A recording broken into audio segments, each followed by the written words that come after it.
we are possibly entering a renaissance. It's up to us if we want it.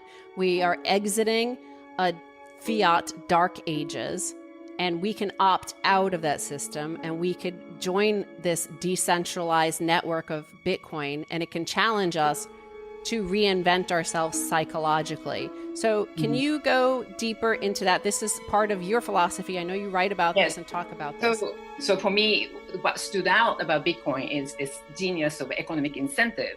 What Bitcoin did, I mean, what Satoshi did was to really bring those virtues that has been marginalized in our Western civilization, as I said, which is value of selfishness, back to the system, so that it could be turned into virtue of selfishness.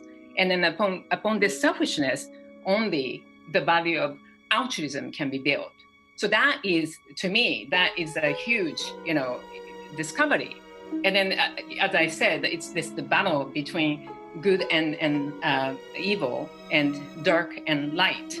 And again, the Bitcoin is dark coin. Basically, it's darkness, and this Judeo-Christian idea of light, the fight between light and darkness, and that created the whole kind of holy war, and then also ideological battles.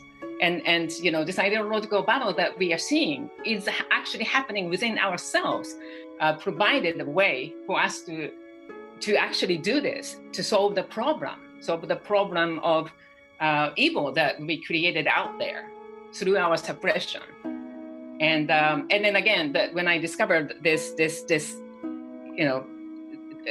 magnificent incentive, I mean, what came out of my mouth, I couldn't believe. I basically said, holy shit, that was the word that came out of me, which is so unlike Japanese, right? I don't ever say that in public.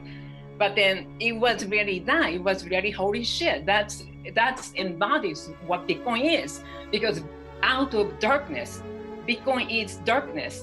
And out of darkness, light could be withdrawn. Light could emanate.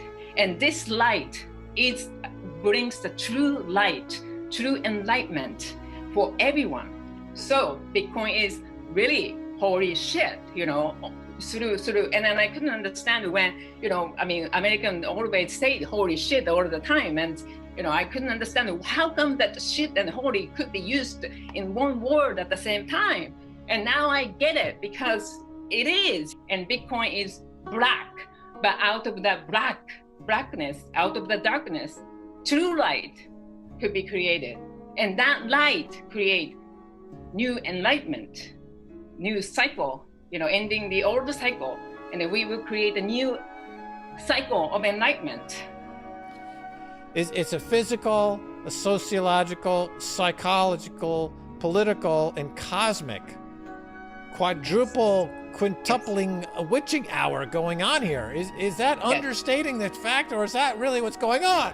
I think what's happening with Bitcoin is Bitcoin allows us to really enables the fundamental right of religious freedom. And when I say religious freedom, it's our ability as species to define define our own values, what defines us as a species, and which part of our human nature that we want to nourish, we want to pass on. We could be extinct. Humanity as we know it might not exist, but it's up to each individual to decide, to make that choice, and whether we would actually have a say in it. So the freedom is actually one thing, but we will actually move beyond freedom. Freedom is important because only on the foundation of freedom, we can develop a capacity for love. So the whole vision, in my opinion, as I see it, the vision of Bitcoin is love. It's to create, develop a capacity, allow us to develop capacity for love.